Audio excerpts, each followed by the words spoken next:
বর্তমান প্রধান উপদেষ্টা এবং বর্তমান সরকারের নানা সমালোচনার মধ্যে নতুন মাত্রা যোগ করেছেন। 24 ঘন্টার মধ্যে কোনো ব্যবস্থা না হয় আমরা রাজপথে নামতে বাধ্য হব। বন্দুকের গুলি মিস হবে, মাগার সাধারণ জনগণের গণদোলাই আমার মনে হয় মিস হবে না।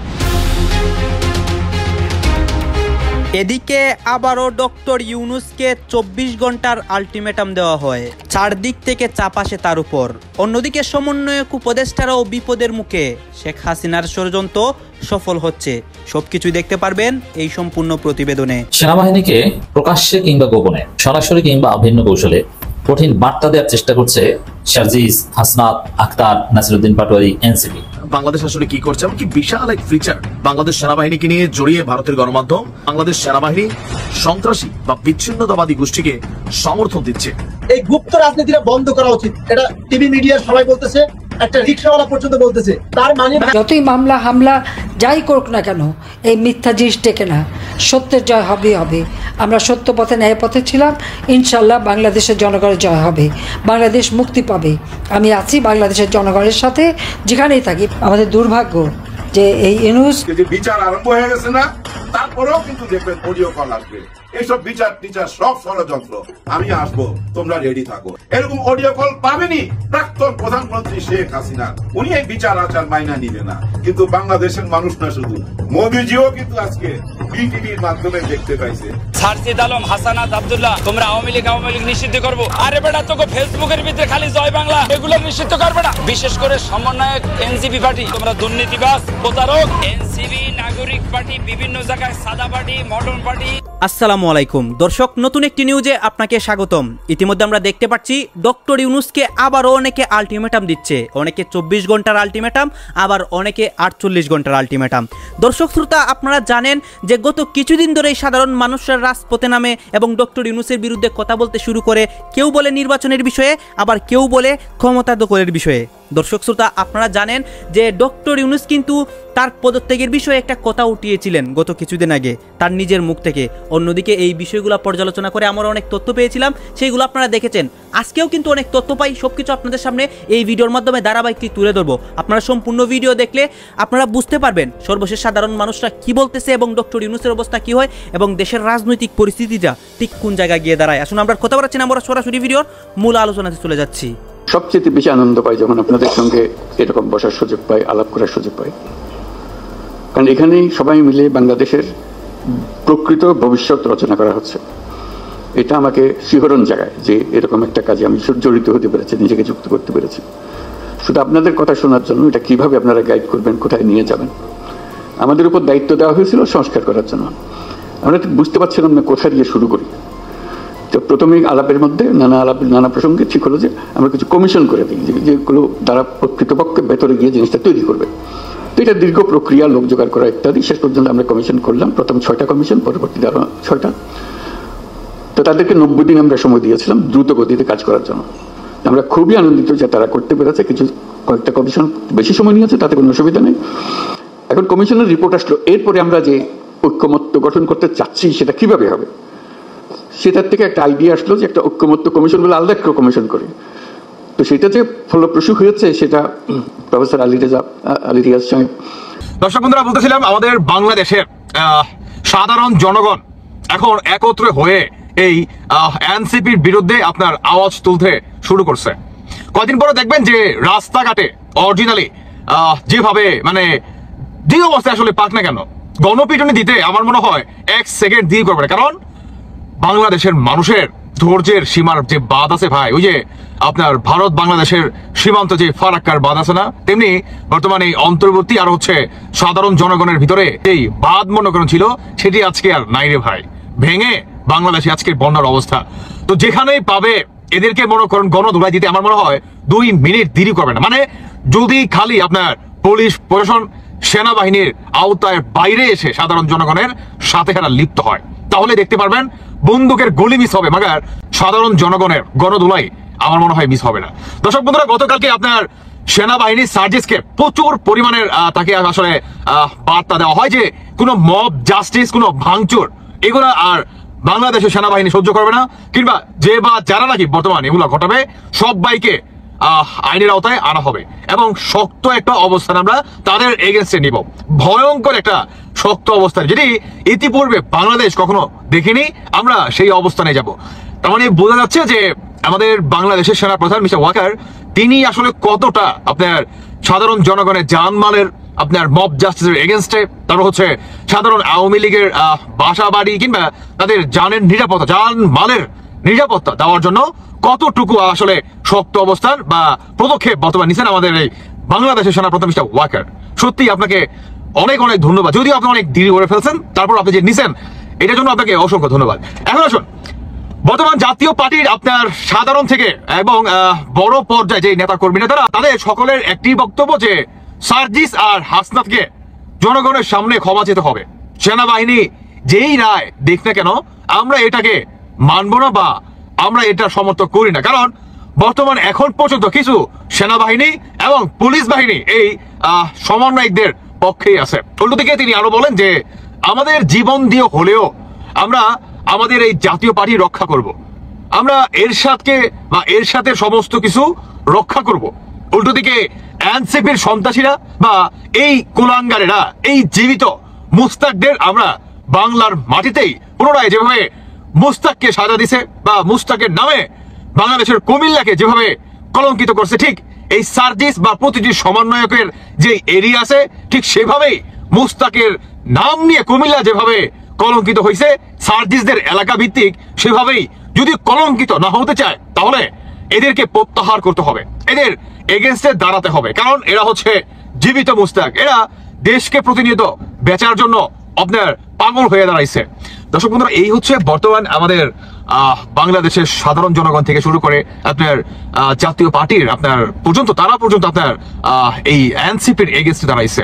এখন হচ্ছে আপনার অনেকটা ওই যে কামার দেখবেন যে লোহার যখন গরম থাকে তখন আপনার বাইরেতে ঠিক তার যে উদ্দেশ্য সেটা তিনি আপনার হাসিল করে নেয়। এখন হচ্ছে আপনার আমাদের বাংলাদেশ নাকি আমরা স্বাধীনতায় বিশ্বাস করি, আমাদের এই সুযোগ হচ্ছে ঠিক ওই কামারের মতো, মানে এই এনসিপির এগেনস্টে আপনার বর্তমান সাধারণ জনগণ দাঁড়াইছে, তারপর হচ্ছে জাতীয় পার্টি দাঁড়াইছে। এখন জাতীয় পার্টির সাথে দাঁড়াতে হবে সবাইকে। বিশেষ করে আমি বলবো যে বর্তমান প্রধান উপদেষ্টা এবং বর্তমান সরকারের নানা সমালোচনার মধ্যে নতুন মাত্রা যোগ করেছেন বিএনপির একটি নেতা। প্রধান উপদেষ্টার দিকে সরাসরি অভিযোগের তীর নিক্ষেপ করেছেন এবং এমন কথা বলেছেন যে প্রধান উপদেষ্টা ক্ষমতায় এসেই 2 দিনের মাথায় নিজের নামে সমস্ত কিছু উইথড্র করে নিয়েছেন, কিন্তু নিজের মামলা তুলে নিয়েছেন, নিজের স্বার্থে সবকিছু করেছেন, কিন্তু বিএনপিকে দোষারোপ করা হচ্ছে, বিএনপিকে কাঠগড়ায় দাঁড় করানো হচ্ছে। এইরকম যখন অবস্থা, মারাত্মক অভিযোগ, বিশেষ করে 664 কোটি টাকার দুর্নীতির মামলা একদিনেই তুলে নেওয়া হয়েছে ক্ষমতা ব্যবহার করে, এমন অভিযোগ এসেছে। রাজনৈতিক নেতাদের এই অভিযোগ প্রধান উপদেষ্টাকে রীতিমতো বড় ধরনের বিতর্কের মুখে ফেলেছে। বাস্তবতা কি? আদতেও কি এই ঘটনা ঘটেছে নাকি অযথাই অভিযোগ করা হচ্ছে? সেই কারণটা অনুসন্ধান করার চেষ্টা করব এই ভিডিওতে। বলছিলাম প্রফেসর ইউনূসের বিরুদ্ধে 664 কোটি টাকার দুর্নীতির মামলা একদিনে খালাস করে নিয়েছেন আদালতের মাধ্যমে ক্ষমতা প্রয়োগ করে, এমন অভিযোগ করেছেন বিএনপি নেতা বরকতুল্লাহ বুলু। দৈনিক ইনকিলাব এই খবরটি সামনে এনেছে, আপনারা শিরোনামটা দেখে নিতে পারেন ইনকিলাবের। সেখানে বলা হচ্ছে যে আপনার 664 কোটি টাকার দুর্নীতির মামলা একদিনে খালাস করে দিয়েছেন, আমরা এখনো কোর্টে যাই। প্রধান উপদেষ্টাকে উল্লেখ করে এই কথা তিনি বলেছেন। তিনি বলেছেন যে আপনাকে প্রশ্ন করতে চাই, আপনার বিরুদ্ধে 664 কোটি টাকার দুর্নীতির মামলা আপনি একদিনে খালাস করে দিয়েছেন, আমরা এখনো কোর্টে যাই। 150 মামলা এখনো রয়েছে, আমি নিজেও কোর্টে যাই। এখানে অনেকেই কোর্টে যায়, আপনার মামলা উঠে গেল আর আমরা এখনো কোর্টে যাই।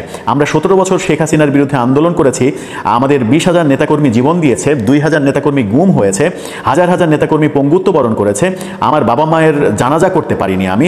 36 দিনে বিপ্লব হয়নি।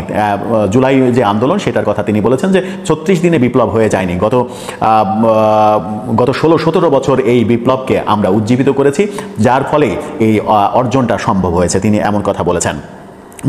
17 বছর শেখ হাসিনা বিরোধী সংগ্রাম করেছি, 36 দিনে বিপ্লব আসেনি। আমাদের হিসাব করা আছে 1400 মানুষ যে গণ অভ্যুত্থানে জীবন দিয়েছে, তার হিসাব মতে, তার ভাষ্য মতে সেখানে 862 জন বিএনপির নেতাকর্মী শাহাদত বরণ করেছেন। সেখানে বিএনপিকে বাদ দিয়ে এত আলোচনা করতে চাইছেন কেন? তিনি বলেন যে আপনি যখন নোবেল প্রাইজ পান তখন শেখ হাসিনা আপনাকে অভিনন্দন জানায়নি, খালেদা জিয়া অভিনন্দন জানিয়েছিল, আপনাকে নাগরিক সম্বর্ধনা দিয়েছিলেন অবিভক্ত ঢাকার মেয়র সাদিক হোসেন খোকা। সারা দুনিয়া সেটা জানে, আপনি সেটা ভুলে গেছেন। আজকে আজকে তার ছেলের পক্ষে হাইকোর্টে রায় দেওয়ার পরেও আপনি তার অধিকার ফিরিয়ে দিচ্ছেন না। আপনি নির্লজ্জ মানুষ। আপনার বিরুদ্ধে যখন শেখ হাসিনা মামলা দিয়েছে তখন খালেদা জিয়া বিরোধী দলীয় নেত্রী হিসেবে পার্লামেন্টে আধা ঘন্টার বেশি ধরে কথা বলেছেন। এমন অনেক ফিরিস্তি তিনি তুলে ধরেছেন। তিনি এক পর্যায়ে বলেছেন যে নাবালক 2 উপদেষ্টা আসিফ আর একটা মাহফুজ আর এনসিপির হাসনাত সার্জিস যারা আগে ছাত্রলীগ করত, 5 আগস্টের আগে বঙ্গবন্ধু ও শেখ হাসিনার রাজনীতি করত, তারা হঠাৎ বিপ্লবী হয়ে গেলেন। আর একজন খলিল যিনি 2 মার্ডার মামলার আসামি, আমেরিকা থেকে ঘুরে এসে বিদেশি নাগরিক হয়ে তাকে আপনি রাষ্ট্রের নিরাপত্তার দায়িত্ব দিয়ে দিলেন। এটি হতে পারে না, রাষ্ট্রের সাথে এটি বেঈমানি করা, এমন কথা তিনি বলেছেন। অর্থাৎ বরকতুল্লাহ বুলু ভয়াবহ অভিযোগ প্রধান উপদেষ্টার বিরুদ্ধে করার চেষ্টা করেছেন। এখন দেখার বিষয় হচ্ছে যে প্রধান উপদেষ্টা সত্যি কি নিজের প্রভাব খাটিয়ে, ক্ষমতা খাটিয়ে 664 কোটি টাকার দুর্নীতির মামলা একদিনেই খালাস নিয়ে নিয়েছেন? প্রফেসর ইউনূসের নানা বিষয়ে সমালোচনা হচ্ছে। নানা রকম ব্যবসায়িক লাইসেন্স সরকার তার কোম্পানিগুলোকে দিয়েছে, দ্রুত দিয়েছে, যেগুলো দেওয়ার কথা না, যেগুলো অন্যদের পাওয়ার যোগ্যতা থাকা সত্ত্বেও দেওয়া হয়েছে। এরকম অনেক সমালোচনা রয়েছে। জনশক্তি রপ্তানির লাইসেন্সের সমালোচনা রয়েছে। গ্রামীণ টেলিকমকে নতুন লাইসেন্স দেওয়ার সমালোচনা রয়েছে। নিজের কাছের মানুষ, নিজের আত্মীয় স্বজনকে সরকারে বসিয়ে দেওয়ার অভিযোগ রয়েছে। এরকম নানা অভিযোগ বিভিন্ন সময় আমরা শুনেছি। কিন্তু স্পেসিফিকলি বরকতুল্লাহ বুলু যে কথাটা বললেন, 664 কোটি টাকা দুর্নীতির মামলা তিনি প্রভাব খাটিয়ে খালাস করে দিয়েছেন, অর্থাৎ আদালতে তিনি প্রভাব খাটিয়েছেন, এমনি এমনি বিনা দোষে খালাস আদালত দেয়নি। এরকম অভিযোগের বাস্তবতা কিংবা ভিত্তি আদৌ আছে কিনা? মিলিটারি জোন করা হচ্ছে এমন খবর যখন ভারতের গণমাধ্যমে আসে, স্বাভাবিকভাবে ভারতের আমজনতা একটা টেনশনে পড়ে যে বাংলাদেশ আসলে কি করছে। এমনকি বিশাল এক ফিচার বাংলাদেশ সেনাবাহিনীকে নিয়ে জড়িয়ে ভারতের গণমাধ্যম নর্থ ইস্ট নিউজ, তারা যে নিউজটা করেছে সেখানে বলা হয়েছে যে আপনার প্রতিবেদনটিতে বাংলাদেশ সেনাবাহিনী সন্ত্রাসী বা বিচ্ছিন্নতাবাদী গোষ্ঠীকে সমর্থন দিচ্ছে, এই ধরনের ইঙ্গিত দেওয়া হয়েছে, যে একেবারে ভিত্তিহীন, অসত্য এবং এক ধরনের বিদ্বেষপূর্ণ অপপ্রচার। 5ই আগস্ট সরকার পতনের পর বাংলাদেশ সেনাবাহিনীকে নিয়ে ভারতের গণমাধ্যমগুলো বা আমাদের বাংলাদেশের মানুষও বিভিন্ন জায়গায় বিভিন্ন ধরনের ষড়যন্ত্রমূলক বক্তব্য দিচ্ছেন। সেনাবাহিনীকে প্রতিনিয়ত হেয় করে, প্রতিপন্ন করে, মানে নানান ধরনের অপপ্রচার, গুজব। আর যেই সব মানুষ সেনাবাহিনীর জুতার বুটের দিকে তাকানোর সাহস করতো না, এরা আজকে বিভিন্ন জায়গায় বিভিন্ন ধরনের কথা বলে। সময় হয়তো এগুলা রেজাল্ট আবার রিটার্নও পাবে। যাই হোক, দেশের ভেতরে যখন সেনাবাহিনীকে নিয়ে এত কথা বলা হয় তো ভারতের গণমাধ্যম তো ছাপাবেই। বাট ভারতের গণমাধ্যমে দাদা আপনি যা দেখছেন বাংলাদেশের মিলিটারিকে নিয়ে আসলে কতটুকু সত্য?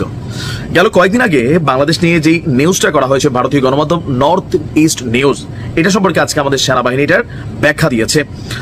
বাংলাদেশের দক্ষিণ পূর্বাঞ্চলে মিলিটারি অপারেশনস জোন ঘোষণা নিয়ে ভারতীয় গণমাধ্যমের সংবাদে প্রতিবাদ জানিয়েছে বাংলাদেশ সেনাবাহিনী। গতকালকে সেনাবাহিনীর ভেরিফাইড ফেসবুক পেজে একটি পোস্টের মাধ্যমে এই প্রতিক্রিয়া জানানো হয়। সেখানে বলা হয়েছে যে বাংলাদেশের দক্ষিণ পূর্বাঞ্চলে মিলিটারি অপারেশন জোন নামক যেই ইস্যুটা ভারতীয় গণমাধ্যম আপনার কি বলা হয় যে ছাপিয়েছে, সেই সংবাদের বিরুদ্ধে বাংলাদেশ সেনাবাহিনীর প্রতিক্রিয়া। এই শিরোনামে দেওয়া পোস্টটিতে বলা হয়েছে যে আপনার Bangladesh declare Cox's Bazar to Bandarban area as a military operation zone. এই প্রতিবেদনটি সম্পূর্ণ মিথ্যা, ভিত্তিহীন এবং উদ্দেশ্য প্রণোদিত। এই ধরনের সংবাদগুলো ভারতীয় কিছু গণমাধ্যমের পরিকল্পিত অপচেষ্টারই অংশ, যার উদ্দেশ্য বাংলাদেশের আভ্যন্তরীণ স্থিতিশীলতা বিনষ্ট করা এবং সশস্ত্র বাহিনীর ভাবমূর্তিকে ক্ষুণ্ণ করা। সেনাবাহিনী বলছে যে প্রতিবেদনটিতে বাংলাদেশ সেনাবাহিনী সন্ত্রাসী বা বিচ্ছিন্নতাবাদী গোষ্ঠীকে সমর্থন দিচ্ছে, এই ধরনের ইঙ্গিত দেওয়া হয়েছে, যা একেবারেই ভিত্তিহীন, অসত্য এবং এক ধরনের বিদ্বেষপূর্ণ অপপ্রচার। প্রমাণবিহীন এই ধরনের কল্পনাপ্রসূত সংবাদ একটি বৃহত্তর ষড়যন্ত্রের অংশ, যা জনমনে বিভ্রান্তি ছড়ানো এবং বিভেদ উস্কে দেওয়ার অসৎ উদ্দেশ্যেই করা হয়েছে। বাংলাদেশ সেনাবাহিনী সবসময় সর্বোচ্চ পেশাদারিত্ব বজায় রেখে জাতীয় সার্বভৌমত্ব, অখণ্ডতা এবং সংবিধান রক্ষার জন্য কাজ করে যাচ্ছে। জাতীয় স্বার্থে সেনাবাহিনী কখনোই আপোষ করেনি আর ভবিষ্যতেও করবে না। সেনাবাহিনীর পোস্টে আরো বলা হয়েছে, এই ধরনের বানোয়াট প্রতিবেদনকে সাংবাদিকতা বলা যায় না, এটি একটি সুপরিকল্পিত এবং ধারাবাহিক কুৎসা রচনার অংশ। বাংলাদেশ সবসময় ঐক্যবদ্ধ থেকেছে এবং দেশের জনগণ ও ভূখণ্ড রক্ষায় বাংলাদেশের সেনাবাহিনী সর্বদা প্রস্তুত। এই ধরনের নিউজগুলো বাংলাদেশের পার্বত্য অঞ্চলে যেই বিভিন্ন গোষ্ঠী আছে বা বিভিন্ন আছে, তাদের সাথে বাংলাদেশ সেনাবাহিনীকে একটা পাল্টাপাল্টি অবস্থানে নেওয়া অথবা আরো বৃহত্তর ষড়যন্ত্রের পরিকল্পনা হতে পারে। সেনাবাহিনীর পক্ষ থেকে প্রতিবাদ জানানো হয়েছে, হুঁশিয়ারি দেওয়া হয়েছে এই ধরনের ভুয়া নিউজগুলোকে। সেনাবাহিনীকে প্রকাশ্যে কিংবা গোপনে, সরাসরি কিংবা ভিন্ন কৌশলে কঠিন বার্তা দেওয়ার চেষ্টা করছে সার্জিস, হাসনাত, আখতার, নাসিরুদ্দিন পাটোয়ারি, এনসিপি। সেনাবাহিনীর ভূমিকা সন্দেহজনক।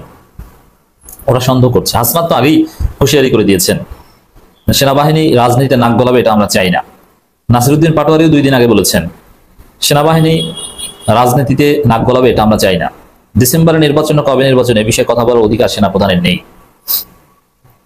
এই বিষয়টা স্মরণ করে দিয়ে আবারও সেনাবাহিনীর যে ভূমিকা, তারা মব বন্ধের বিরুদ্ধে কঠোর, কিন্তু মব বন্ধের বিরুদ্ধে কঠোরতার নামে তারা আওয়ামী এবং তার দোসরদের রক্ষায় মাঠে নেমেছে সেনাবাহিনী। তো এই জায়গাটা সার্জিস স্মরণ করে দিয়েছেন। তবে এর একটা ব্যাখ্যা আছে, এটা কেন করছে সেনাবাহিনী। আসলে বিএনপি এবং সেনাপ্রধান যে সমঝোতা হয়েছে, সেই সমঝোতা এখনো বহাল আছে, এটা থাকবে না কিন্তু এখনো বহাল আছে। বিএনপি নেতারা ওয়াকারকে আব্বা মনে করে এখন, মির্জা আব্বাসরা। এমনকি শুনলাম যে মির্জা আব্বাসদের ব্যাংক নাকি বেকায়দায় করতে যাচ্ছে, খেলাফিরি নিষিদ্ধ নানান কিছুতে। বাংলাদেশ ব্যাংক নাকি প্রশাসক বসিয়ে দিতে পারে যে কোনো সময়। এই জন্য এখন মির্জা আব্বাসরা ওয়াকারকে আব্বা ডাকছেন যে আব্বা আমার ব্যাংকটা বাঁচিয়ে দিন, সরকার যেন কোনো প্রশাসক না বসায়। এই পর্যায়ে গিয়েছে ওয়াকারের উপর বিএনপির আস্থার বিষয়টা। তো যে সমঝোতা হয়েছিল ভারতের মধ্যস্থতায়, সেটা এখনো বহাল আছে। তার অংশ হিসেবেই এখন এনসিপি কে ধমকাচ্ছে সেনাপ্রধান বা সেনাবাহিনী। তারা একটা সহজ বিষয় দেখেন, সেনাপ্রধানের বা সেনাবাহিনীর ভূমিকা অনেকাংশে যে বিতর্কিত, সন্দেহজনক, সেটা কিভাবে বুঝবেন? আমার মনে হয় যে এখনো এই soft Awami League, refined Awami League repatriation বা আওয়ামী লীগের সাথে নিয়ে যে কথিত ইনক্লুসিভ ইলেকশন, এটা এখনো এই প্রজেক্ট বন্ধ হয়নি। ওয়াকারের প্রমাণ জানে, এবার তো বুঝে গেছে যে আওয়ামী লীগ নিষিদ্ধ, নিবন্ধন স্থগিত, তারা নির্বাচন করতে পারবে না। এখন জাতীয় পার্টি হবে আওয়ামী লীগ, জাতীয় পার্টির মাধ্যমে আওয়ামী লীগ নির্বাচন করবে। জাতীয় পার্টি লাঙ্গল প্রতীক নিয়ে দাঁড়াবে, তাকেই আওয়ামী লীগের লোকজন সবাই ভোট দিবে এবং ওয়াকারের টার্গেট ওই জাতীয় পার্টিকে প্রধান বিরোধী দল বানানো। এই জন্য জাতীয় পার্টিকে রক্ষা করার জন্য মাঠে নেমেছে সেনাবাহিনী। আপনারা দেখেছেন যে রংপুরে ফেসিবাদের দোষর, হত্যা মামলার আসামি, কিন্তু সেনাবাহিনী ধরে আনে কাকে? বৈষম্যবিরোধী ছাত্র আন্দোলনের নেতাদেরকে। আর জিএম কাদেরকে ধরে না, চোখে দেখে না। ধরুন আপনারা দেখেছেন দেশের বিভিন্ন জায়গায় জাতীয় পার্টির কার্যালয়ের সামনে সেনাবাহিনী মানব প্রাচীর করে দাঁড়িয়ে আছে, মানে জাতীয় পার্টির কার্যালয়কে সেনাবাহিনী সর্বশক্তি দিয়ে রক্ষা করছে। গণ অধিকার পরিষদের ছেলেরা অনেকে এই জাতীয় পার্টিকে জয় বাংলা করে দিতে চায়, কার্যালয় হয়তো বা ঢিল ডুল ছুটছে, সেনাবাহিনী সেটা রক্ষা করার জন্য সামনে অবস্থান করছে। দেখেন এতটাই সিরিয়াস। ওই যে যখন আওয়ামী লীগের কার্যালয় বা আওয়ামী লীগের অফিস জয় বাংলা করা হয়েছিল, তখন কি সেনাবাহিনী আওয়ামী লীগের অফিসকে রক্ষার জন্য মাঠে নেমেছিল? যখন ধানমন্ডি 32 জয় বাংলা করা হয়েছে, তখন কি সেনাবাহিনী ধানমন্ডি 32-এর সামনে মানব প্রাচীর করে রক্ষা করতে দাঁড়িয়েছিল? দাঁড়ায়নি। তো এখন কেন দাঁড়িয়েছে? হিসাবে স্পষ্ট।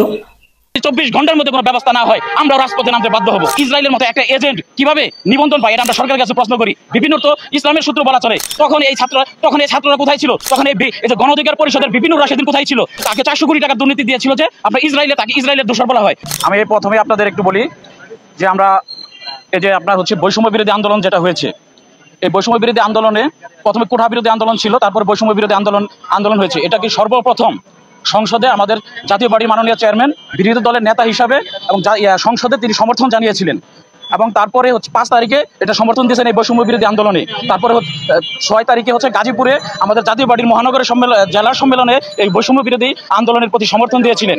কিন্তু দেখা যাচ্ছে যে আমাদেরকে বলা হচ্ছে যে আমরা হচ্ছে আওয়ামী লীগের দোষর।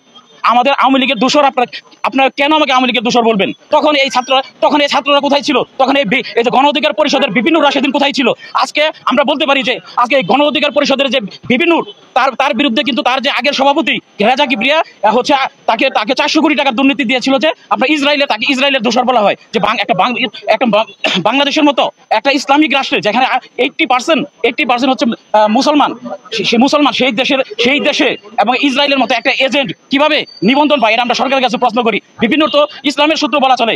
তাকে আমরা সরকারের কাছে অবিলম্বে দাবি করবো যে তাকে যেন তার নিবন্ধনটা বাতিল করা হয়। তারপরে আজ 29 তারিখে যে আমাদের পল্লীবন্ধু আলহাজ হুসেন মোহাম্মদ এরশাদের বাসভবনে এবং সেখানে আমাদের জাতীয় পার্টির মাননীয় চেয়ারম্যান তাকে হত্যার উদ্দেশ্যে তার প্রাণনাশ করার জন্য হামলা চালিয়েছিল। আমরা এর তীব্র নিন্দা প্রতিবাদ জানাই এবং সারা দেশে এই তীব্র নিন্দা, সারা দেশে এই ঘটনার তীব্র নিন্দা জানিয়ে আমাদের হচ্ছে কি সই করা হয়েছিল, আমাদের বিক্ষোভ সমাবেশ করা হয়েছিল। সেই বিক্ষোভ সমাবেশে আমাদের বরিশালে তারা এই গণ অধিকার পরিষদের কিছু টোকাই সন্ত্রাস তারা পিছন থেকে হামলা করেছিল, আমাদের জাতীয় পার্টির নেতাকর্মীরা সেটা প্রতিহত করেছিল।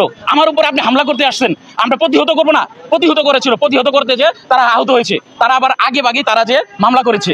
আজকে গণ অধিকার পরিষদ তাদের ন্যূনতম কোনো রাজনৈতিক শিষ্টাচার নাই। রাজনৈতিক শিষ্টাচার যদি থাকতো তাহলে আজকে আরেকটা রাজনৈতিক দলের পার্টি অফিসের সামনে এসে বিক্ষোভ করতে পারতো না। জাতীয় পার্টি যদি কোনো অপরাধ করে থাকে তাহলে তারা ওই যমুনায় যাক, তারা ওই থানায় যাক, জাতীয় পার্টি কোন নেতাকর্মী কি অপরাধ করেছে, কি দুর্নীতি করেছে, তাদের সেইখানে যে আন্দোলন করুক। আপনি আমার বাড়িতে কেন আসবেন? আপনি মব কেন সৃষ্টি করবেন? আমরা এই ঘটনার তীব্র নিন্দা জানাই। আমরাও এই সরকারকে আহ্বান করবো, এরকম এই গণ অধিকার পরিষদের বিরুদ্ধে যদি 24 ঘন্টার মধ্যে কোনো ব্যবস্থা না হয় আমরাও রাজপথে নামতে বাধ্য হব। তারা মিছিল নিয়ে আমাদের পার্টির সামনে এসে আমাদের পার্টির বিরুদ্ধে, আমাদের চেয়ারম্যানের বিরুদ্ধে স্লোগান দিচ্ছিল। এর মধ্যে সেনাবাহিনী এবং পুলিশ খবর পেয়ে এসেছে। আসার পরে এখানে তারা মানবিক অবস্থানে ছিল, পরে ওরা কিছু করে নাই, পরে আর্মি আসার আগে ওরা চলে গেছে। এই হচ্ছে আজকের খবর।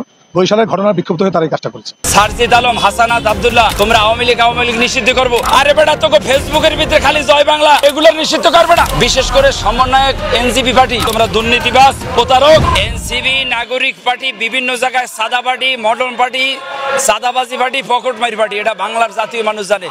আর বিশেষ করে গাজীপুরে দেখলাম আমরা সমন্বয়কের এক ছেলে সাদাবাজি করতে গেছে, স্পষ্ট ভিডিওর ভিতরে আপনারা দেখবেন, এই ভিডিওগুলো আপনারা চেক করবেন। আমরা দেখলাম চট্টগ্রামে যাই গুতা খেয়ে এসে, হ্যাঁ আমরা বরিশাল পট্টখালীতে যাই দেখলাম গুতা খেয়েছি।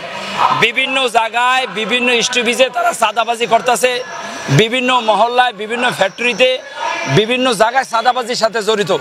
আর বিশেষ করে আমরা দেখলাম কালকে নাহিদ সাহেবের উপদেষ্টা 150 কোটি টাকা দুর্নীতি করছে। হ্যাঁ ভাই, এভাবে দেশ চলতে পারে না, লুটপাটটা করেন না ভাই, সুন্দর মতন দেশ চালান। হ্যাঁ, আত্মসম্মানের ভিতরে থেকে দেশ চালান। এইভাবে লুটপাট করলে, ছিনতাইকারী করলে, মলম পার্টি, পকেটমারি করলে এভাবে তো কোনো দেশ চলতে পারে না। বিশেষ করে সমন্বয়ক এনসিপি পার্টি এগুলারে মানুষ এখন দেখতে পারে না। আর বিশেষ করে সারজিদ আলম, হাসানাত আব্দুল্লাহ, তোমরা আওয়ামী লীগ নিষিদ্ধ করবো।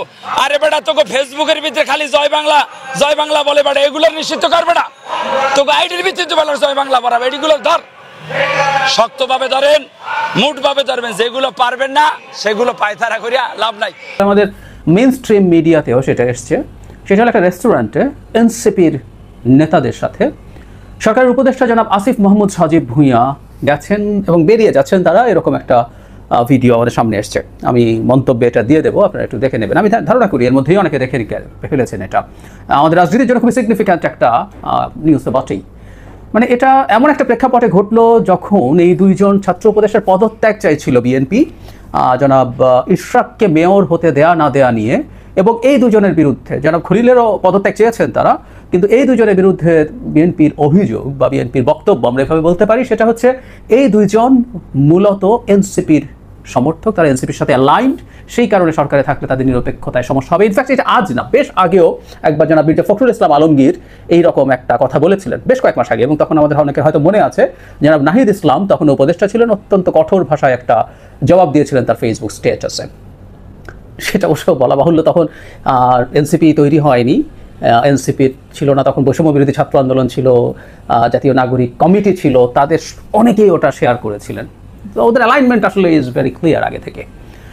বাকি যে দুজন আছে জনাব মাহফুজ আলম এবং আসিফ মাহমুদ সজীব ভুঁইয়া, নাহিদ ইসলাম যে এনসিপির সাথে অ্যালাইন্ড এটা মানে একেবারে ক্লিয়ারলি প্রমাণ হলো। তিনি রিজাইন করে এসে এই দলের হাল ধরলেন।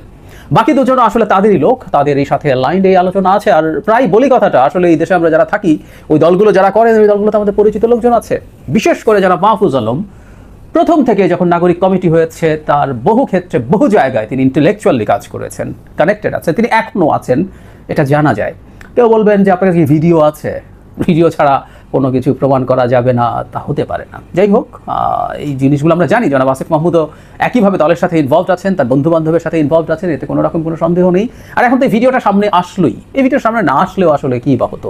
এবং এই ভিডিওটা নিয়ে এখন পর্যন্ত অন্তত জনাব আসিফ মাহমুদকে প্রতিবাদ করতে দেখা যায়নি যে না এটা আমি নই, কারণ ওই ভিডিওতে তিনি মাস্ক পরা ছিলেন, তাই একটা সম্ভাবনা থাকতেও পারতো যে এটা আমি নই বলার, কিন্তু তিনি বলেননি, তাই আমরা ধরেই নেব এটা তিনি। তার প্রশ্নটা হচ্ছে তিনি মাস্ক পরে সেখানে গেছেন, তার মানে তিনি তার আইডেন্টিটি সামহাউ লুকানোর চেষ্টা করেছিলেন সেখানে। এটাই হলো মূল সমস্যার জায়গা। তিনি উপদেষ্টা, তার বন্ধু বান্ধবরা একটা দল করেছেন, সেই দলের মানুষজনের সাথে তিনি রেস্টুরেন্টে যেতে পারেন, কোথাও সামাজিক জায়গায় বসতে পারেন, আড্ডা দিতে পারেন। এগুলো খুব অভাবনীয় কিছু বলে আমি মনে করি না। সরকারি উপদেষ্টাদের সাথে আমাদেরও দেখা সাক্ষাৎ হয়েছে, কথাবার্তা হয়েছে, এটা হতে পারে, এটা সমস্যার কিছু নেই। কিন্তু তিনি মাস্ক পরে তার আইডেন্টিটি লুকানোর চেষ্টা করছেন, এটা হলো সবচেয়ে বড় ব্যাপার, এবং এটা এক ধরনের প্রমাণ যে তারা আসলে এই দলের সাথে অ্যালাইন্ড আছেন। আমি আসলে এই ভিডিওকে ভিত্তি করে কথাগুলো বলছি একটা প্রসঙ্গ ধরার জন্য, কিন্তু আসলে মূল আলোচনাটা হচ্ছে এই দুজনের সরকারে থাকা উচিত না। এটা তাদের দলের জন্যও ভালো হবে না, হচ্ছে না, এবং সরকারের জন্যও ভালো হচ্ছে না। কারণ যখন সরকারে এইরকম দুজন থাকেন যারা অলমোস্ট ক্লিয়ারলি জাস্ট তারা পদে নেয় যে এই দলের সাথে আছেন, সেটা সমস্যা তৈরি করে। অবশ্য পাল্টা এনসিপি থেকে 3 জনের কথা বলা হয়েছে, ডক্টর আসিফ নজরুল, ডক্টর সালেউদ্দিন আহমেদ এবং ডক্টর ওয়াহিদুদ্দিন মাহমুদ, তারা নাকি বিএনপির সাথে অ্যালাইন্ড। ইনফ্যাক্ট এই ক্যাবিনেটে বিভিন্ন দল, ইভেন জামায়াতের সাথে অ্যালাইন্ড লোকজন আছে বলে শোনা যায়, জানা যায়, নাম সহই আমরা টু সাম এক্সটেন্ট জানি, কিন্তু কেউ কোনো রকমভাবে তার প্রতি সফট কর্নার আছে, অ্যালাইন্ড আছেন, বা কোনো এক কালে তাদের সাথে কোনো না কোনোভাবে জড়িত ছিলেন, বা এই যে ফখরুল ইসলাম আলমগীরের ব্যাচমেট যেন ডক্টর সালেউদ্দিন আহমেদ এবং ডক্টর ওয়াহিদুদ্দিন মাহমুদ সম্পর্কে অভিযোগ হচ্ছে এরকম। সো এগুলো যদি সরিয়েও রাখি, এগুলো দর্শক শ্রোতা আপনারা তো দেখলেন এখানে কি কথা হচ্ছে। অনেকে কিন্তু অনেক কথা বলতেছে, অনেকে আলোচনা করতেছে, অনেকে সমালোচনা করতেছে, দেশের বিভিন্ন অবস্থা এবং দেশের বিভিন্ন পরিস্থিতি নিয়ে সবাই সবার মন্তব্য প্রকাশ করতেছে, এবং তাদের মন্তব্যগুলো দেখে আমরা অনেক কিছু বুঝতে পারি দেশের মধ্যে কি হচ্ছে এবং কি রাজনীতির বিষয়টা ঠিক কোন দিকে যাচ্ছে। দর্শক শ্রোতা, এই বক্তব্যগুলো দেখে আপনারা একমত পোষণ করেন নাকি দ্বিমত পোষণ করেন, এটা আপনারা অবশ্যই কমেন্ট বক্সে লিখে যাবেন। আর হ্যাঁ, তখন আপনাদেরকে আমরা যা কিছু দেখিয়েছি সব কিছু আমরা সোশ্যাল মিডিয়া থেকে সংগ্রহ করেছি, এখানে আমাদের নিজস্ব কোনো মন্তব্য নেই বা নিজস্ব কোনো সিদ্ধান্ত নেই। সর্বশেষ আপনাদের কাছে আমাদের একটা রিকোয়েস্ট থাকবে, আপনারা আমাদের চ্যানেলে নতুন দর্শক হয়ে থাকলে চ্যানেলটি সাবস্ক্রাইব করবেন এবং পাশে থাকা বেল বাটনটি বাজাবেন, যাতে করে নেক্সট ভিডিওটা সবার আগে আপনাদের কাছে পৌঁছায়। ধন্যবাদ।